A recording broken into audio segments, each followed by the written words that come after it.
If I were the finance minister, If I were a finance minister, if I were the finance minister, If I were the finance minister, if I were the finance minister, If I were the finance minister, if I'm a finance minister, it's a very teasing time. It's a very tough time.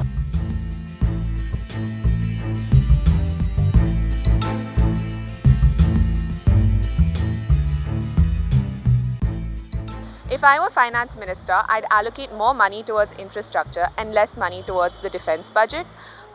Defense doesn't create jobs, defense isn't great for the GDP, we import a lot of our defense material, whereas infrastructure is good for the country, it benefits development, and creating more infrastructure projects means we generate more jobs, which is the need of the hour with inflation being the way it is and unemployment rates. It's a very teasing time. It's a very tough time. If I'm a finance minister, first I will try to find a way to cover up the 1.45 lakh crore that the government cut has given after the corporate tax cut. I would like to do things which will help retail people to participate in the markets. The main thing is unemployment. Unemployment is the basic reason, and in say next, I'm not wrong, in next 10 years, we have to give close to 6 crore jobs. Finance minister must create more jobs by probably encouraging small industries in India. if I were the finance minister of India, I would ensure that a significant amount of the budget is allocated to mental health. We do have a budget that specifically is allotted to healthcare industry, healthcare in general, but mental health I think should be made priority. I mean, according to recent statistics, over 40% of young people working in corporates suffer from some kind of depression or an anxiety disorder. I mean, if over 40% of our youth is undergoing some sort of mental trauma, it is a dangerous sign.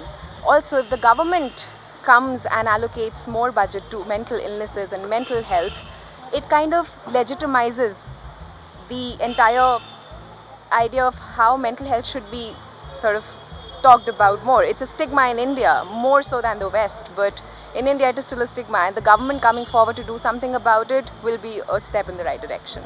If I were the finance minister, that my approach would be entirely different, Okay. And so many times it has already been, presented to the government through the various forms of the professionals, that instead of the income-based tax, it should be the expenditure-based tax.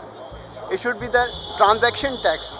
That every time you do the transaction, like if you withdraw the money from the bank or if you deposit in the bank, so there should be some taxation on that. There should be more money, at the disposal of the people at large, because if they spend more, the economy automatically grows up. There would be more demand, there would be more production, there would be more employment, and so on and so forth, If I were a finance minister, I would make sure that I allocate significant amount from budget towards education, healthcare and sports. Education and sports being priority, because I also think that we are talking a lot about India being a young country, demographic dividend of India, but are we really investing in it? I don't think so. So we need to invest more. It's also something that would create returns in future. So we need more literate population, we need people to go win medals at Olympics for us. So of course we need to invest in education and sports. If I were the finance minister of India, I would allocate a significant amount of budget towards electric mobility infrastructure and to the electric mobility industry, because out of the most polluted cities in the world, 7 are there from India. So we really need to fight this battle, and we should promote electric mobility to take the first step. And it is going to create a whole new sector. It will create new jobs. It will create new opportunities for the youth, because India is a youth nation right now at this point of time. If I were the finance minister, the common issue that I can see here is the mass public. The issue is retail inflation as of now. Okay, so retail inflation can be controlled only when you do something good for the farmers basically, and what they grow in the farms, that should be available in the market directly, right? So I will do something that they can easily, they have the accessibility of the market. As an industry, I appreciate the government because the government has been doing very good.